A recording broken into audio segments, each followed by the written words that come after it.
Good evening everyone. Last class में हमने हमारे third chapter combination and sequential circuit के कुछ क्वेश्चंस किए थे, राइट। और आई थिंक 40 क्वेश्चंस तक हम लोग कर चुके थे, और जो भी कंसेप्ट उन क्वेश्चंस को करने के लिए जरूरी थे वो सारे कंसेप्ट मैंने आप लोगों से डिस्कस किए थे, ठीक है। आई होप कोई दिक्कत आप लोगों को नहीं होगी। कोई भी दिक्कत अगर हो तो मैंने अपना नंबर आप लोगों को शेयर कर रखा है प्रीवियस वीडियोज़ में। आप मेरे को डायरेक्टली कॉल व्हाट्सएप पे कोई भी डाउट हो आप मेरे से क्वेरीज पूछ सकते हैं, ठीक है। तो इसी कंटिन्यूएशन में हम हमारे नेक्स्ट क्वेश्चंस को प्रोसीड करते हैं। That next question is our 41th question. 41 question देखिए क्या दिया है। कॉम्बिनेशनल नेटवर्क दिया है विथ 3 इनपुट एबीसी। 3 इनपुट है एबीसी और इसमें intermediate output P Q R है। यहां पर एक्स क्या है, पी डॉट क्यू है। पी क्यू आर आपके इंटरमीडिएट आउटपुट है। कोई भी एक सर्किट है, ठीक है, इससे मतलब नहीं है। पी क्यू आर आपको दिया है। एक्स आपके पास क्या है, P dot Q. And gate है, ये एंड गेट है तो एक्स क्या है, पी एंड क्यू। वाई क्या है, वाई क्या है, पी और आर का and, P dot are, P dot are, right. तो पी एंड क्यू यानी कि एक्स जो दे रखा है उसमें मिनटर्म्स है आपकी 0 to 4, 0 to 4, राइट। और वाई में जो मिनटर्म्स है वो है 1 to 46, 1 to 46। क्या पूछा है आपसे, आपसे पूछा है कि P का स्मॉलेस्ट फंक्शन क्या होगा। P का स्मॉलेस्ट फंक्शन क्या होगा यानी कि वो कौन सी मिनटर्म्स हैं जो P में डेफिनेटली प्रेजेंट होंगी। वो कौन सी मिनटर्म्स हैं जो P के अंदर डेफिनेटली आपकी प्रेजेंट होने वाली हैं, ठीक है। तो यहां पर ध्यान से देखिए, ध्यान से देखिए, जब हम एंड गेट की बात करते हैं, एंड ऑपरेशन की, तो हमेशा एंड के आउटपुट पर, हमेशा एंड के आउटपुट पर आपको मिलती हैं इनपुट की कॉमन मिनटर्म। ध्यान से सुनना इस बात को और नोट कर लेना ताकि आगे फ्यूचर में गलती ना हो। एंड गेट के आउटपुट पर आपको मिनटर्म्स मिलेंगी जो आपके इनपुट्स की कॉमन होंगी। यानी कि एक्स पे 0 to 4 है तो डेफिनेटली क्यू के अंदर 0 to 4 मिनटर्म होंगी और पी के अंदर 0 to 4 होंगी। इनके साथ में, इनके अलावा और भी मिनटर्म्स हो सकती है इनके साथ में, बट दोनों में 0 to 4 होना तो जरूरी है। आ रही है बात समझ में। तभी एंड गेट क्या देगा, इनकी कॉमन मिनटर्म देगा, राइट। अब सर कॉमन मिनटर्म पे ही क्यों देगा, समझना बात को। मिनटर्म का मतलब है फंक्शन का आउटपुट 1, यानी कि क्यू जो है, क्यू आपका 0 पर 1 है। मिनटर्म 0 का मतलब 0 पे 1 देगा। आपका जो दूसरा इनपुट है पी भी क्या है, 0 पे 1 देगा। जब दोनों 1 होंगे तभी तो एंड 1 बनेगा, तभी तो आउटपुट पे मिनटर्म आएगी। अगर एक भी 0 हो गया तो आउटपुट पे क्या मिलेगा, 0 0 मिलेगा, तो वो मिनटर्म आएगी नहीं। आ रही बात समझ में, राइट। तो जब दोनों के फंक्शन में आपके पास सेम मिनटर्म होगी तो सेम जगह आउटपुट पे 1 मिलेगा, और सेम जगह जब आउटपुट पे 1 मिलेगा तो ही फाइनली आउटपुट पे आपके पास 1 आएगा। तो यहां पर यह बात पक्का है कि एंड गेट से 0 to 4 मिल रहा है तो डेफिनेटली क्यू और पी में 0 to 4 आएगा, राइट। ये बात पक्का है। अब यहां आते P dot are, same case y 1 to 4 6 कह रहा है तो डेफिनेटली p और r में 1 to 4 6 आएगा। डेफिनेटली p और r में 1 to 4 6 आएगा। तो p के लिए 0 to 4 आना भी कंपलसरी है, 1 to 4 6 भी आना कंपलसरी है। यानी कि अगर मैं p में देखूं तो 0 आना जरूरी है, 1 2 4 6। तो p का जो फंक्शन आ गया वो क्या आ गया, 0 1 2 6, 0 1 2 4 6। आ रही बात समझ में। एंड गेट है, कॉमन मिनटर्म देगा, तो 0 to 4 है तो ये दोनों मिनटर्म इन दोनों में प्रेजेंट होना कंपलसरी हो गई। यानी कि p में 0 to 4 डेफिनेटली होना चाहिए, राइट। फिर y में देखोगे 1 to 4 6, तो y में 1 to 4 6 है, यानी p और r में 1 to 4 6 होना भी कंपलसरी है। p में भी, इसमें भी 1 to 4 6 होना कंपलसरी है। तो 1 to 4 6 यहां पर होंगी, 0 to 4 यहां पर है, यानी कि p में 0 to 4 1 to 4 6 सारी होनी चाहिए। कंबाइंडली आप देखोगे तो 0 1 2 4 6 आंसर होगा, यानी कि ऑप्शन बी आएगा। यानी कि ऑप्शन बी आएगा। आगे बात समझ में। तो 41 का आंसर आपका आएगा ऑप्शन बी। पी के लिए पूछ रहा है तो पी में यहां की भी कॉमन मिनटर्म और ये भी कॉमन मिनटर्म, तो आप देखोगे तो 0 1 2 4 6 आपका आंसर बन जाएगा। आगे बात समझ में। Next one 42 question. आपको 4x1 मल्टीप्लेक्सर दिया है, आउटपुट फंक्शन है X Y plus X Z bar, output function है X Y plus X Z bar, selection lines हैं वाई और जेड, सिलेक्शन लाइंस हैं वाई और जेड। आपसे पूछ रहा है इनपुट्स क्या होंगे। अभी लास्ट क्लास में जब हमने किया था तो लास्ट क्लास में हमने कुछ क्वेश्चंस किए थे मल्टीप्लेक्सर के, आपको याद हो 8x1 4x1, तो वहां पर इनपुट्स आपको दे रखे थे, सिलेक्शन लाइन आपको दे रखी थी, आपसे क्या पूछा था आउटपुट फंक्शन। इनपुट्स दिए हुए थे, सिलेक्शन लाइन दी हुई थी, आपसे पूछा था आउटपुट फंक्शन। बट यहां पर आपके पास आउटपुट फंक्शन आपको दे रखा है, सिलेक्शन लाइन आपको दे रखी है, क्या पूछ रहा है आपसे इनपुट्स पूछ रहा है। कैसे कैलकुलेट करेंगे बहुत ध्यान से समझना, बहुत ध्यान से समझिएगा। देखो यहां पर सबसे पहले मैंने इस फंक्शन के लिए मिनटर्म्स लिख ली, इस फंक्शन को मैं मिनटर्म्स की फॉर्म में कन्वर्ट कर लेता हूं, इस फंक्शन को मैं मिनटर्म्स की फॉर्म में कन्वर्ट कर लेता हूं। मिनटर्म्स में कन्वर्ट करने के लिए कैनोनिकल एसओपी, मिनटर्म्स में कन्वर्ट करने के लिए कैनोनिकल एसओपी,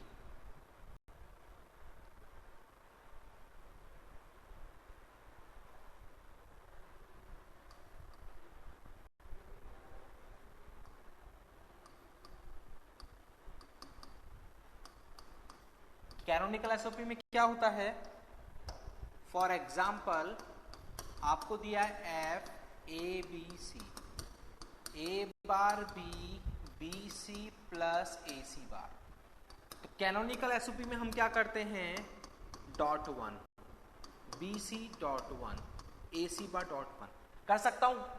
कोई फर्क पड़ेगा क्या, नहीं पड़ेगा फर्क। इस वन की जगह जो मिसिंग है सी प्लस सी बार, सी प्लस सी बार वन ही तो होता है, सी प्लस सी बार वन ही तो होता है, क्या फर्क पड़ा, कुछ नहीं फर्क पड़ा। इस वन की जगह ए प्लस ए बार, इस वन की जगह बी प्लस बी बार, इस वन की जगह B plus B bar, C plus C bar यहां से आ गया, ए प्लस ए बार यहां से आ गया, बी प्लस बी बार यहां से आ गया। सॉल्व करोगे A bar B C, A bar B C bar, A B C, A bar B C, A B C bar, A B bar C बार।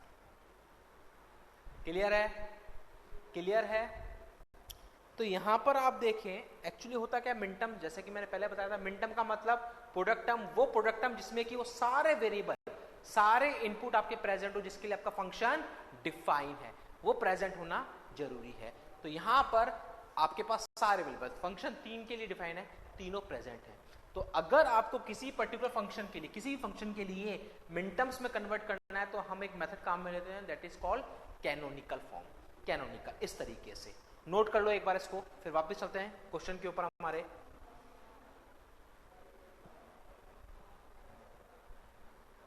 हो गया स्क्रीनशॉट।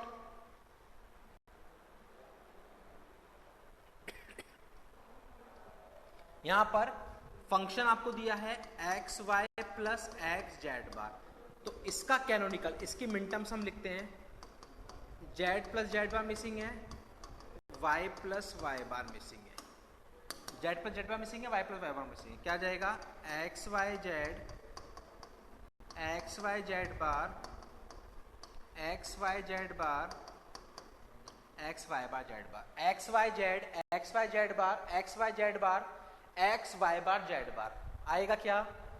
अब अगर इस मक्स की बात करें, इस मल्टीप्लेक्सर की बात करें, तो इसके लिए क्वेश्चन क्या आएगी, Y bar Z bar I not, Y bar Z I one, Y Z bar I two, Y Z I three आएगा क्या। वाई और जेड सिलेक्शन लाइन है, वाई बार जेड बार के साथ I not, Y bar Z के साथ I one, Y Z bar के साथ आई टू, वाई जेड के साथ आई थ्री आएगा क्या, बोलो। इसको हमने मिनटर्म्स में कन्वर्ट किया, इसका हमने एक्सप्रेशन लिखा। अब दोनों का कंपैरिजन कर लो, अब दोनों का कंपैरिजन कर लो। देखो वाई बार जेड बार के साथ क्या आना चाहिए, आई नॉट, वाई बार जेड बार है क्या, बिल्कुल है। वाई बार जेड बार के साथ क्या आ रहा है, एक्स आ रहा है, यानी कि एक्स क्या होगा, आई नॉट होगा, एक्स क्या होगा, आई नॉट होगा। तो आई नॉट पे तो x आएगा, ये पक्का है। आई नॉट पे तो x आएगा, ये पक्का है। ठीक है, अगला y बार जेड। y बार जेड है क्या इसमें? y बार जेड नहीं है, यानी कि I1 0 होगा, तभी तो ये टर्म आपकी 0 हो गई, है ही नहीं इसमें। y बार जेड यहाँ पर देखा आपने नहीं है, यानी कि y बार जेड के साथ I1 आपका 0 होगा, तभी वो टर्म यहाँ पर प्रेजेंट नहीं है। y जेड बार देखोगे, y Z bar x plus X, y Z bar पे क्या आ रहा है? x plus X, that is x। तो y जेड बार के साथ क्या आ रहा है? x। y जेड बार के साथ क्या आ रहा है? I2, यानी कि I2 इज इक्वल टू क्या होगा? x होगा, यानी कि I2 इनपुट क्या हो गया? x हो गया। आ रही बात समझ में? सिंपल कंपैरिजन कर रहा हूं बस, और कुछ नहीं कर रहा हूं। y जेड के साथ I3, y जेड के साथ क्या आ रहा है? x, यानी कि I3 इज इक्वल टू क्या होगा? x होगा। आ रही बात समझ में? इसका इससे कंपैरिजन किया, y बार जेड बार के साथ x है, यहाँ पर I नॉट है, यानी कि I not is equal to x हो गया। y जेड के साथ I3, y जेड के साथ यहाँ x है, यानी कि I3 is equal to x। इस तरीके से हमने कैलकुलेट कर लिया।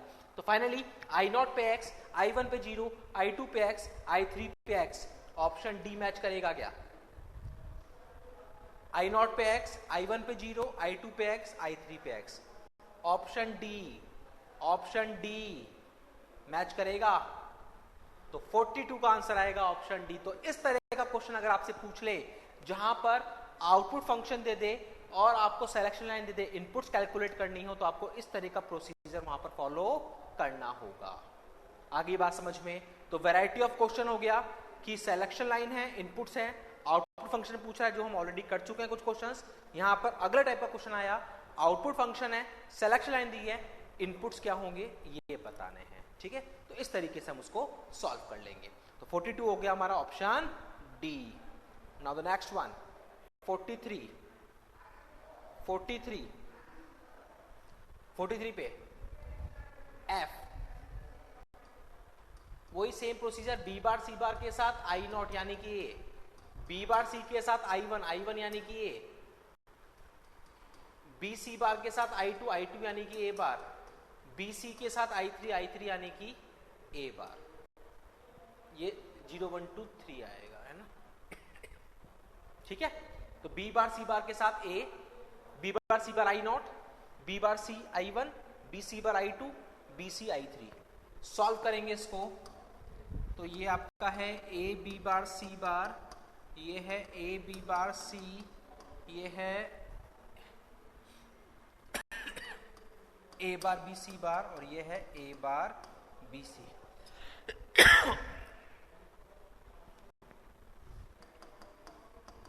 ए बी बार कॉमन लिया, सी प्लस सी बार 1 बन जाएगा। ए बार भी कॉमन लिया, सी प्लस सी बार 1 बन जाएगा। ए बी बार कॉमन लिया, सी प्लस सी बार 1, ए बार भी कॉमन लिया, सी प्लस सी बार 1, क्या बचा? A B bar plus A bar B, that is A XOR B, that is A XOR B. तो इस मल्टीप्लेक्सर के लिए जो आउटपुट फंक्शन आएगा that is A XOR B, वो आएगा आपका ए एक्सॉर बी। क्लियर? 44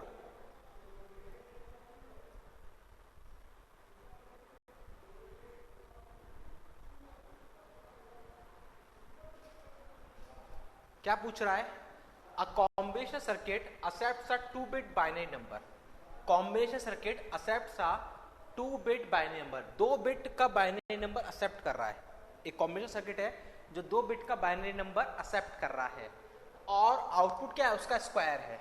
आउटपुट क्या है? उसका स्क्वायर है बाइनरी में। To design the circuit using a ROM, the minimum size of ROM required is. ठीक है, इसके लिए कुछ थ्योरी समझते हैं।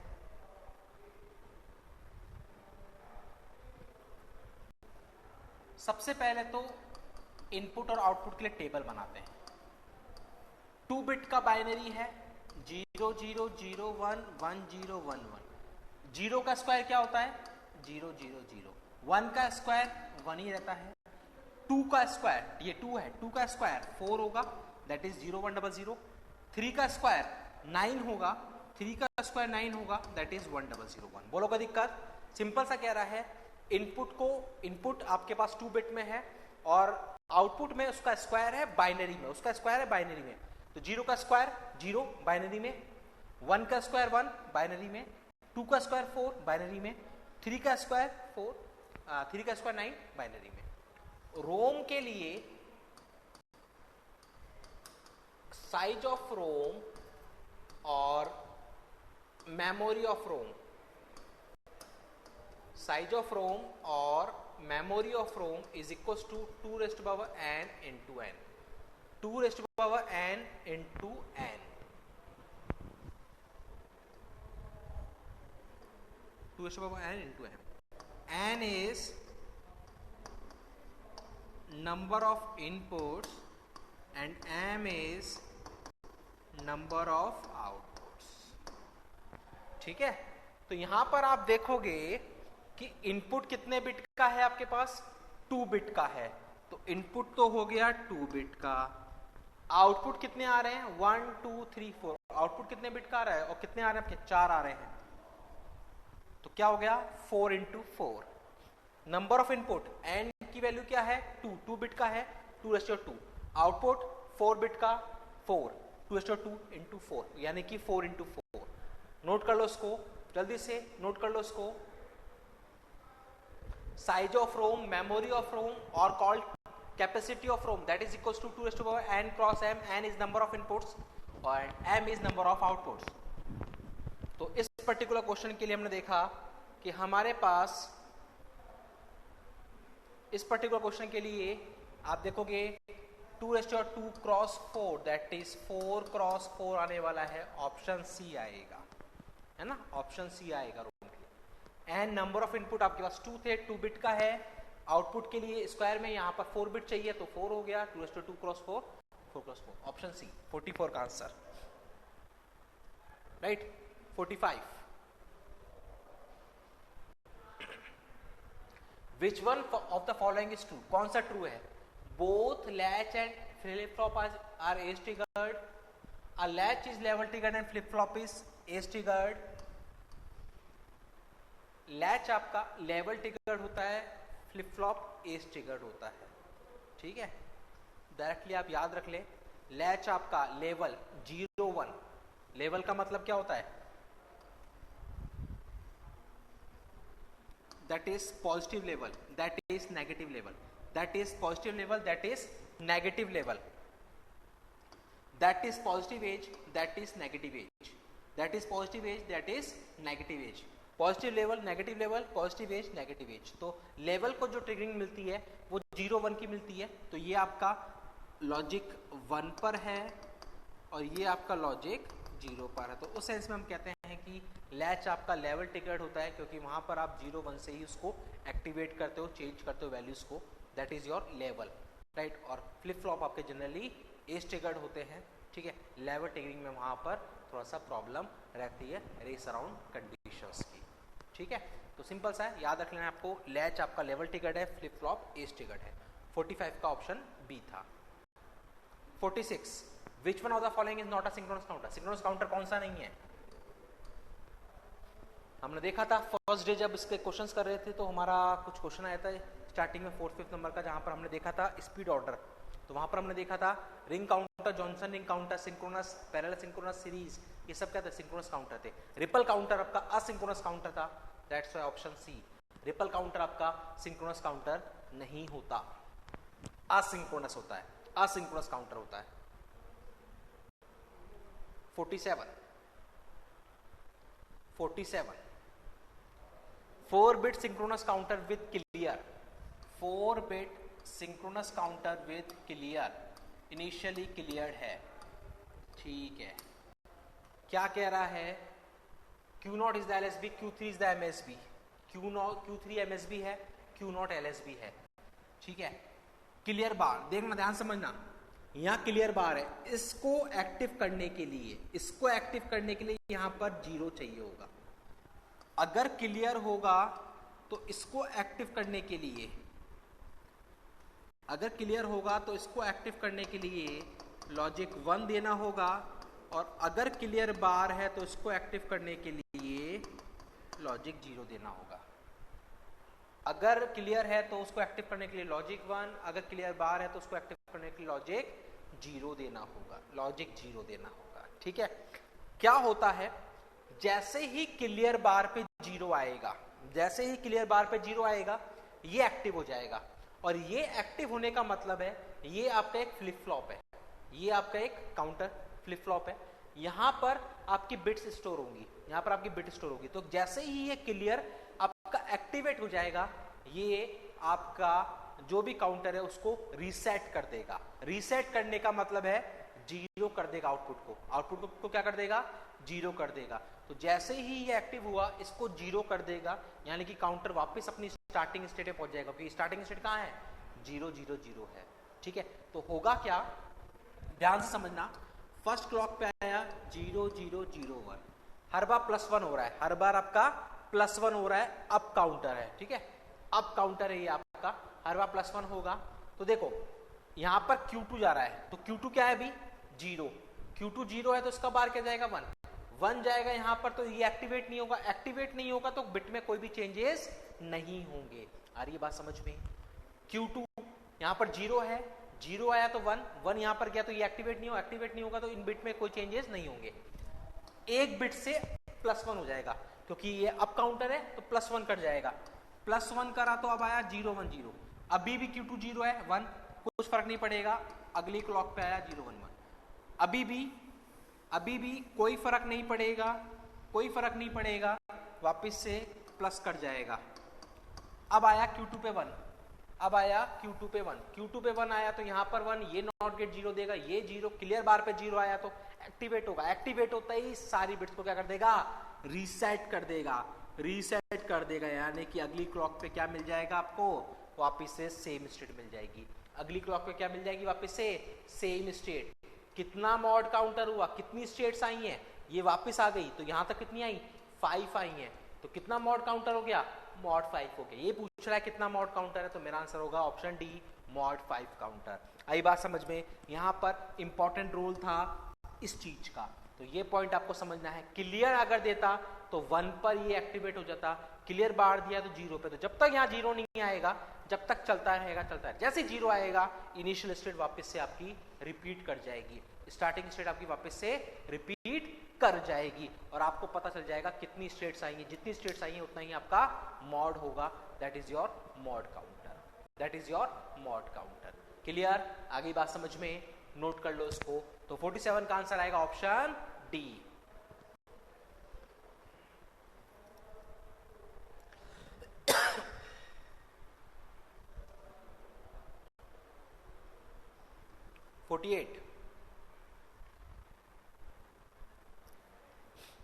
A 4-bit serial in parallel out SIPO register is used with the feedback as shown in figure. If the output is 0 0 0 initially, the output repeats after. देखिए है क्या, QA QB QC QD, ठीक है, ये आपका clock, initially आपके पास क्या कंटेंट दिया है, 0 0 0 0 दिया है। फर्स्ट क्लॉक पे होगा क्या, ये XNOR है, ये XNOR है, ये 0 0 0 0 0 0 का XNOR, 0 0 का XNOR क्या होगा, 1 1 यहां आएगा, 1 यहां पर आएगा QA पे, 1 आएगा QA पे, 1 आया QA पे, तो ये आगे शिफ्ट होगा, ये आगे शिफ्ट होगा, ये आगे शिफ्ट होगा। आ रही बात समझ में, XNOR है, XNOR पे QB और QD है, QB QD 0 0 है तो ये 1 देगा, 1 देगा, ये यहां पर 1 आएगा, ये आगे सारा शिफ्ट हो जाएगा। सेकंड क्लॉक कब तक करना है, जब तक कि आपका वापस से 0 0 0 नहीं आ जाए। सेकंड क्लॉक QB QD पे क्या है इस बार, 0 0, तो 0 0 का 1 आएगा, ये 1 आगे शिफ्ट हुआ, ये 0 ये 0। थर्ड क्लॉक अब क्या है, QB 1 QD 0, तो 1 0 पे XNOR क्या दे देगा, 0 दे देगा, तो यहां पर आ जाएगा 0, ये आगे शिफ्ट, जो भी आउटपुट आएगा XNOR का जो भी आउटपुट आएगा वो यहां पर आएगा और बाकी सारा शिफ्ट हो जाएगा। अब QB QD 1 0 है, QB QD 1 0 है, 1 0 पे वापस 0 देगा तो 0 यहां पर आ गया, ये आपका आगे शिफ्ट कर जाएगा। फिफ्थ क्लॉक पे QB QD 0 1 वापस से 0 आएगा, ये आपका आगे शिफ्ट कर जाएगा। क्यूबी क्यूडी 0 1 0 1 वापस से 0 आएगा, ये आपका आगे शिफ्ट कर जाएगा। तो सेम कंटेंट वापस आ गया, कितनी क्लॉक के बाद आया है? 6 क्लॉक के बाद। तो मेरा आंसर होगा 6 क्लॉक, यानी कि इस रजिस्टर के लिए 4 टाइम 0 वापस रिपीट करेगा कब? 6 क्लॉक साइकिल्स के बाद। आगे बात समझिए, सिंपल सा क्वेश्चन होता है, देखने में लगता है बट सिंपल सी कैलकुलेशन होती है, कभी भी गलत नहीं होना चाहिए। इस तरह का क्वेश्चन आपका सिंपल सी कैलकुलेशन है, जो भी क्यूबी क्यूडी आएगा उसकी वैल्यू डालोगे, जो भी यहाँ आएगा वो यहाँ, और बाकी को शिफ्ट करते जाओ। शिफ्टिंग करनी होती है और कुछ नहीं। शिफ्टिंग कैसी हो रही है? आप लेफ्ट टू राइट मूव कर रहे हैं, यानी कि शिफ्टिंग होगी आपकी right shift. Shifting is called right shift. ठीक है, कोई फर्क नहीं पड़ रहा है यहाँ तो दे रखा है आपको सीधा सीधा। ठीक है, अगर हम बता रहा हूं मैं, शिफ्टिंग के 2 टाइप्स होते हैं, राइट शिफ्ट, लेफ्ट शिफ्ट। अगर हम राइट से लेफ्ट मूव कर रहे हैं, राइट से लेफ्ट अगर आपकी बिट मूव कर रही है तो उसको हम बोलते हैं लेफ्ट शिफ्ट। लेफ्ट की तरफ अगर मूव कर रही है लेफ्ट शिफ्ट, राइट की तरफ अगर मूव कर रही है तो राइट शिफ्ट। आगे बात समझ में? तो 48 क्वेश्चन का आपका आंसर होगा option B, 6 clock pulses, 6 clock cycles. Next 49th, in which one of the following modes of operation shift register ceases to work as a shift register? आपके पास 4 रजिस्टर्स होते हैं, हमने लास्ट लेक्चर में पढ़ा था। SISO serial in serial out, SIPO serial in parallel out, PISO parallel in parallel out, PIPO parallel in parallel out. वो कह रहा है इनमें से एक ऐसा है रजिस्टर जो कि शिफ्ट रजिस्टर की तरह वर्क नहीं करेगा। सीरीज का मतलब वर्क नहीं करेगा शिफ्ट रजिस्टर की तरह, तो वो है आपका PIPO। क्यों नहीं करेगा? क्योंकि मान लो ये PIPO है, पैरेलल इनपुट लेंगे, पैरेलल आउटपुट लेंगे। शिफ्टिंग तब होगी जब इसका डेटा इसमें जाए, इसका डेटा इसमें जाए। शिफ्टिंग का मतलब है ये बिट यहां शिफ्ट हो, ये बिट यहां शिफ्ट हो। तो जब आपस में कनेक्शन ही नहीं है तो शिफ्टिंग कैसे पॉसिबल है? नहीं है। बाकी 3 में पॉसिबल है शिफ्टिंग, बट यहां पर पॉसिबल नहीं है। तो PIPO में आपका शिफ्ट रजिस्टर की तरह वर्क नहीं करता है। PIPO register can not act as a shift register, it only works as a storage purpose, specially in microprocessor. सिर्फ और सिर्फ स्टोरेज की तरह काम करेगा, शिफ्टिंग के लिए काम नहीं करेगा, शिफ्टिंग के लिए काम नहीं करेगा। ठीक है, तो 49 का आंसर आया option D, right. Next one 50 question. 50 क्या दिया है? जेके फ्लिप फ्लॉप की, जेके फ्लिप फ्लॉप के लिए कैरेक्टरिस्टिक इक्वेशन जे Q N bar plus K bar Q N, 2-3 बार देख चुके हैं। जे Q N bar plus K bar Q N, J Q N bar plus K bar Q N, option A, कुछ भी नया नहीं है। टी फ्लिप फ्लॉप के लिए इक्वेशन पता है, T XOR Q N. T XOR Q N का मतलब है T bar Q plus T Q bar, option A. 51 का answer option A, T XOR Q N. याद होने चाहिए, है याद है ना? तो एस आर के लिए S plus R bar Q N, JK के लिए J Q N bar plus K bar Q N, T के लिए T XOR Q N, D के लिए डी होता है ना। नेक्स्ट वन 52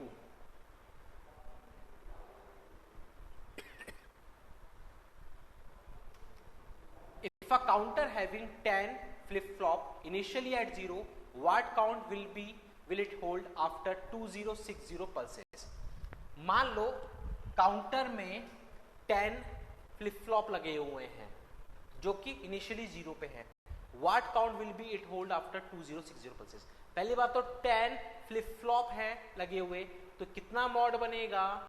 2⁻10 यानी कि 1024, यानी कि ये आपका है मॉड 1024 काउंटर। 10 फ्लिप फ्लॉप के साथ आप बना सकते हो मॉड 1024 काउंटर। तो 1024 के बाद सेम क्लॉक पल्स आने वाली है, बोल सकता हूं, है ना? अब तो ये बात समझ में आ गई होगी अच्छे से। 1024 क्लॉक के बाद सेम आपके पास कंटेंट आने वाला है ना? जितना मॉड होता है उतनी क्लॉक के बाद सेम कंटेंट आता है। तो 1024 मॉड है तो 1024 के बाद सेम आपके पास कंटेंट आएगा। तो मेरा कंटेंट रिपीट करेगा 1024 पे, 1024 के बाद रिपीट करेगा 2048 पे। करेगा क्या? 1024 पे आया, वापस आएगा 1024 के बाद, तो 1024 प्लस 1024 2048, राइट।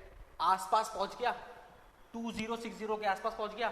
तो 2048 पे, 2048 क्लॉक पर आपके पास कंटेंट क्या आएगा? इनिशियली 0 था, 12 बिट, सॉरी 10 बिट का है, ठीक है। इनिशियली 0 था तो 2048 पे 0 मिलेगा। अब कितनी पल्स बच गई? 12 पल्स बच गई, 12 पल्स बच गई। प्लस करते जाओ, 12 बार प्लस करो, 1 2 3 4 5 6 7 8 9 10 11 12, 12 प्लस पे क्या आ जाएगा? 12 आ जाएगा, यानी कि 2048 प्लस 12 2060, तो 2060 पे 12 आएगा, 12 ऑप्शन ए। 12 को ऐसे ही तो लिखेंगे 1100, 12 को शो कर रहा है, बाकी सारे 0। 1100, 12 को शो कर रहा है, बाकी सारे 0। वापिस समझो, 10 फ्लिप फ्लॉप है, यानी कि ये बनेगा 2⁻10 यानी कि 1024 मॉड 1024। मॉड 1024 का मतलब है हर 1024 क्लॉक के बाद सेम कंटेंट आपके पास आने वाला है। हर 1024 क्लॉक के बाद सेम कंटेंट आपके पास आने वाला है, राइट। तो 1024 के बाद आपके पास 000 आएगा 10 टाइम्स, वापस ये रिपीट करेगा 1024 क्लॉक के बाद। तो 1024 प्लस 1024 कितना हो गया? 2048, यानी 2048 पे आपके पास आएगा 0000। 2060 क्लॉक पे, 2060 क्लॉक पे क्या करना है? आपके पास 2048 पे 0 आ गया। अब आप चलोगे प्लस 12 क्लॉक तक, 12 क्लॉक और काउंट करनी है। तो मैं चालू करूंगा 1 से, तो 1 से लेकर 12 तक काउंट करूंगा, 12 पल्स हो जाएंगी, यानी कि 2060 पे आएगा 12। 12 का मतलब है 10 बिट में 1100 12 देता है, बाकी सारे बिट 0 कर देते हैं। A option A. कंसेप्ट वही है, सिर्फ फ्लिप फ्लॉप बढ़ाए हैं, बिट्स बढ़ा दी हैं, ताकि थोड़ा सा आप कंफ्यूज हो, थोड़ा सा टाइम आपको ज्यादा लगे। बाकी कंसेप्ट वही है जो हम ऑलरेडी डिस्कस कर चुके हैं पहले, राइट। तो 52 का आंसर है option A. 53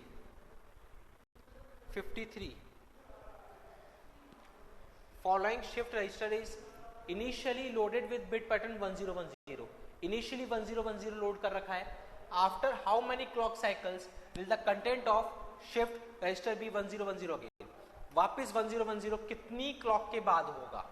after how many clock cycles will the content of shift register be 1010 again. 1010 again कितनी क्लॉक के बाद होगा? ठीक है, ये पूछ रहा है। तो यहां पर हम इसको बोर्ड पे सॉल्व कर लेते हैं।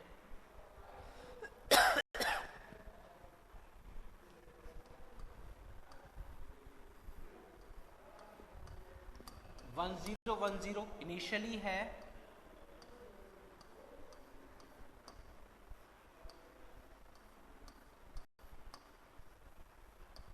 ये आपको डायग्राम दे रखा है ना। तो यहां पर हम देखेंगे clock Q3, Q2, Q1, Q0 initially 1010 है। तो करना क्या है, ये Q3 हो गया, ये Q2 हो गया, ये Q1, ये Q0, Q3, Q2, Q1, Q0, Q1, Q0 का एक्सॉर, Q1, Q0 का एक्सॉर, 10 का एक्सॉर क्या मिलेगा? सपोज मैं यहां पर अगर लिखूं तो 10 का एक्सॉर क्या मिलेगा? 1 मिलेगा। यहां से 01 का एक्सॉर 1, तो 1 यहां पर आएगा, बाकी कंटेंट शिफ्ट करेगा। 1 यहां पर आएगा और बाकी कंटेंट आपका शिफ्ट कर जाएगा। आ रही बात समझ में? सेकंड क्लॉक Q1, Q0 का एक्सॉर, 01 का एक्सॉर 1, 01 का एक्सॉर 1।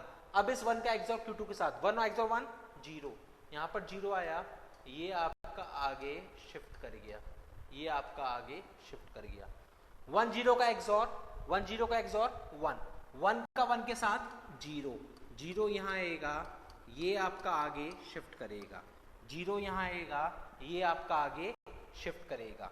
1 1 का एक्सॉर 0, 1 1 का एक्सॉर 0, 0 का 0 के साथ 0, 0 का 0 के साथ 0, ये आगे शिफ्ट करेगा।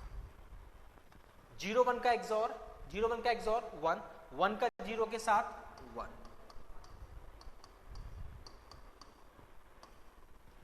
0 0 का एक्सॉर 0, 0 का 0 के साथ 0, 0 का 0 के साथ 0, 0 0 का एक्सॉर 0, 0 का 1 के साथ 1।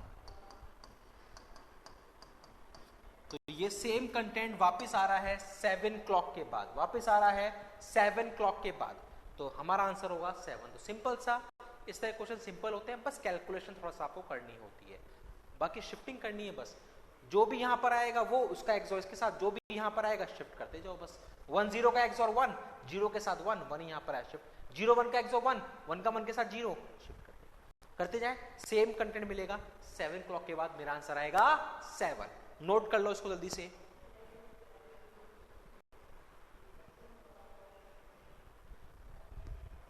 Right, screenshot.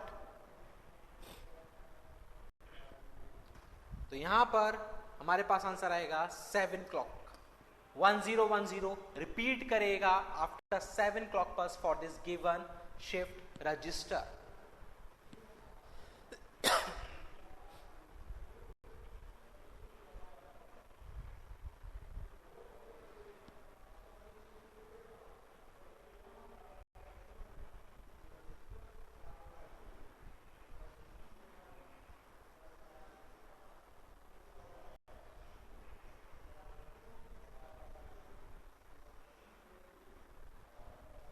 ठीक है,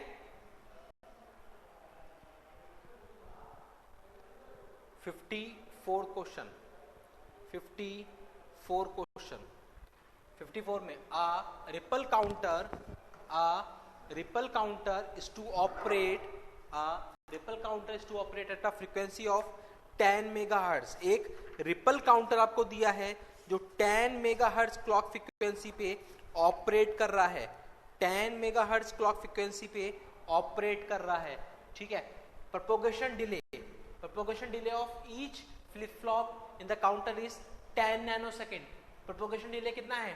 10 नैनोसेकंड का, and the stopping time is 50 nanosecond, and the stopping time is 50 nanosecond. Stopping time क्या होता है? बेसिकली डिकोडिंग एरर, मतलब जब हम आउटपुट को डिकोड करते हैं तो वहां पर कुछ एरर्स आ सकती हैं due to the propagation delay. Propagation delay के कारण वहां पर कुछ एरर्स आ सकती है आउटपुट में, कि आउटपुट कुछ और आना था बट प्रोपोगेशन डिले के कारण कुछ और आ गया।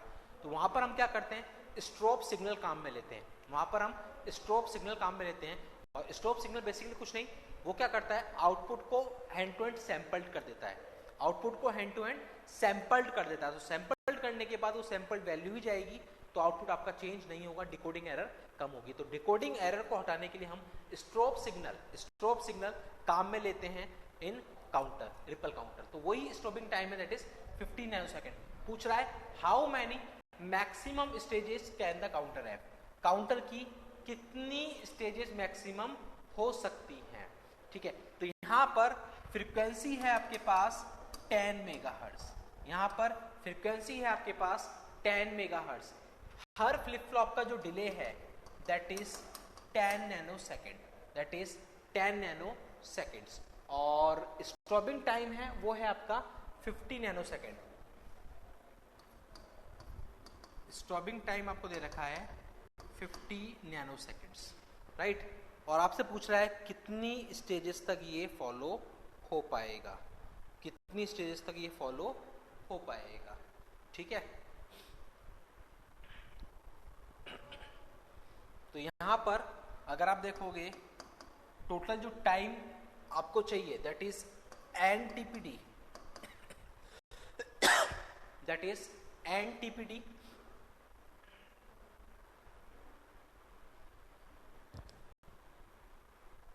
दैट इज एनटीपीडी, और प्लस साथ में आपका स्टॉपिंग टाइम, प्लस साथ में आपका स्टॉपिंग टाइम, ये चाहिए होगा। ठीक है, टोटल टाइम बेसिकली होता क्या है कि ये जो टाइम है, अगर मैं इसको चेंज करूं तो 1/f that should be less than equals to TPD plus stopping time. ठीक है, ये होना चाहिए। सॉरी,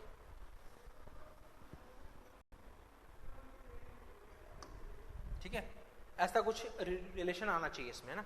इक्वल्स टू पर मान लेते हैं, अगर मैं सॉल्व करना चाहूं तो इक्वल्स टू अगर मैं मानूं तो 1/f आपके पास है, 1/f आपके पास है 1/f 10 मेगा हर्ट्ज, 1/f है आपके पास 10 मेगा हर्ट्ज, राइट।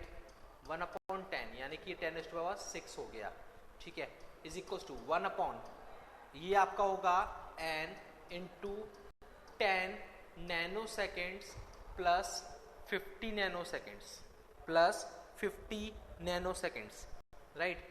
तो ये कितना आ जाएगा,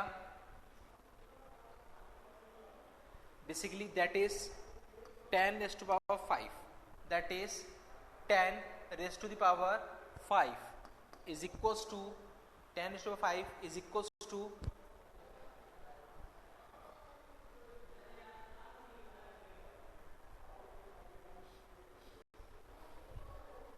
n को अगर मैं यहां भेज दूं, n को अगर मैं यहां ले लूं तो ये आ जाएगा 1/10⁵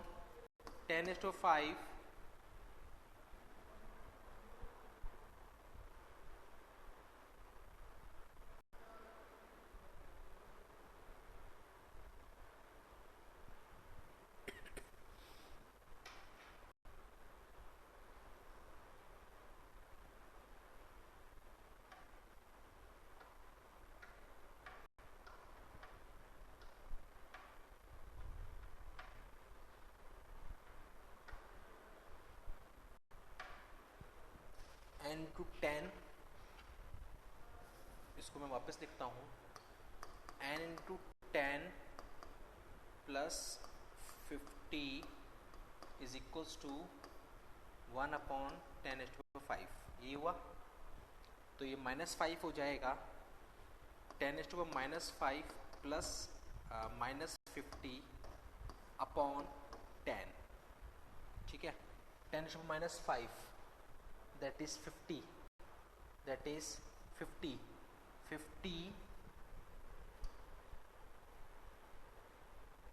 अप्रोक्सीमेटली 10⁻5 मान लेते हैं, तो अपॉन 10 हो जाएगा, तो 1/10⁶ हो जाएगा, 1/10⁶ होगा